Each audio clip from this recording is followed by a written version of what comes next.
गुरुबिक्स में आपका स्वागत है। आइए इस वीडियो में हम इंटीग्रेशन का एक एग्जांपल सॉल्व करें। तो हमें इस फंक्शन को इंटीग्रेट करना है विथ रिस्पेक्ट टू x। तो अगर इस फंक्शन को हम इस तरह से लिख लें, integral of f1x plus f2x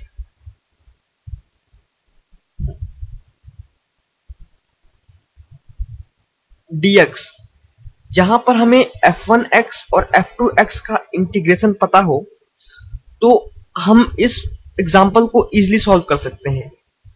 that means हम इसे f1x प्लस f2x के फॉर्म में नहीं लिख सकते, जहां पर हमें f1 और f2 का इंटीग्रल पता है। तो इसे और सिंप्लीफाई करते हैं हम। तो उसके लिए cos 2x और cos 2 अल्फा, हम ट्रिग्नोमेट्रिक आइडेंटिटी यूज करके cos 2x और cos 2 अल्फा को एक्सपेंड करें। तो जो ट्रिग्नोमेट्रिक आइडेंटिटी हमने पढ़ रखी है, तो cos 2 थीटा को हम कैसे लिखते हैं? cos 2 theta is equals to 2 cos square theta minus 1। तो इस cos 2 थीटा से आप cos 2x और cos 2 अल्फा की वैल्यू लिख सकते हैं। तो cos 2x की वैल्यू क्या होगी? 2 cos square x minus 1।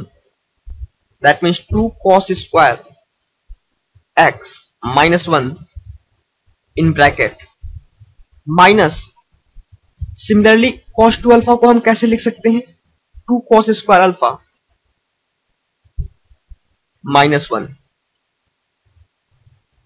Upon cos x minus cos alpha dx। अब आप देख सकते हैं ये 1 और ये 1 कैंसल आउट हो जाएगा। तो हमारे पास क्या बचेगा? 2 cos square x minus 2 cos square alpha upon cos x minus cos alpha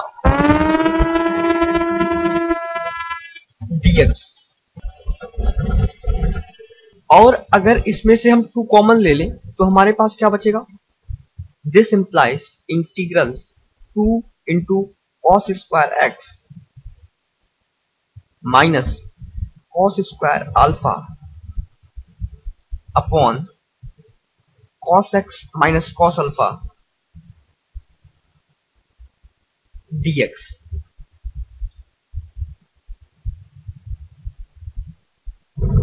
ये 2 कांस्टेंट है, तो हम इसे इंटीग्रेशन से बाहर ले सकते हैं।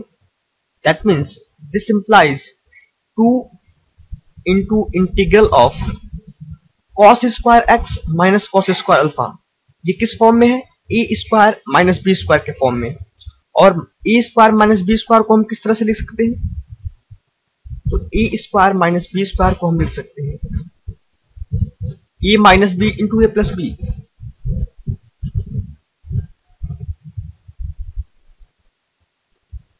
तो सिमिलरली हम cos square x minus cos square alpha को कैसे लिख सकते हैं? cos x minus cos alpha into cos x plus cos alpha. तो इसे हमने लिखा cos x minus cos alpha into cos x plus cos alpha upon cos x minus cos alpha dx। तो ये cos x minus cos alpha और ये cos x minus cos alpha आपस में कैंसल आउट हो जाएंगे। तो हमारे पास बचेगा 2 into integration of cos x plus cos alpha into dx। That means cos x plus cos alpha dx। अब हमने इसे f1x प्लस f2x की फॉर्म में ब्रेक कर लिया, जहां पर हमें f1x का इंटीग्रेशन पता है और f2x का भी इंटीग्रेशन पता है। तो हम इस कंप्लीट फंक्शन का इंटीग्रल इजीली कैलकुलेट कर सकते हैं। लेकिन आप देखिए यहां पे कि जो ये f2x है वो एक कांस्टेंट फंक्शन है, क्योंकि इसमें x का कोई टर्म नहीं है।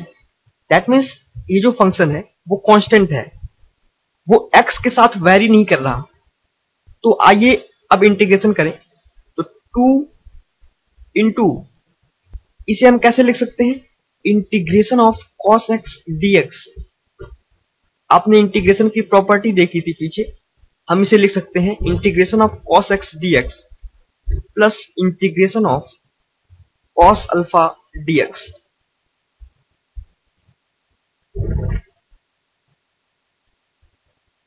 तो आइए अब इसे इंटीग्रेट करें।